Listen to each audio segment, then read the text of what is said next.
I would like to quickly point out that John the Mouse Video has a large selection of videos from North and South America for your viewing pleasure. Don't forget to hit the subscribe button. Now let's get into the cheese of the matter. I have seen this way too many times over the years.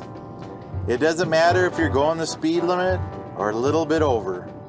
People don't want to stay behind a semi-truck.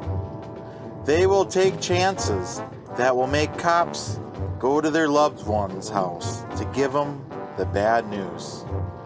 The worst part is they bring others to a party that they don't even want to be in. This West Virginia driver forced a fellow Kansas driver to the shoulder of the highway.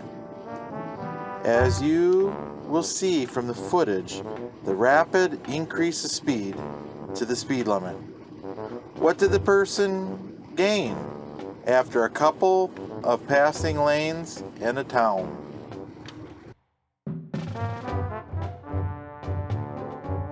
John the Mouse Travel Map is available for Google Maps. It will help plan your route to the locations of your favorite videos. It is free to use. I have the link below.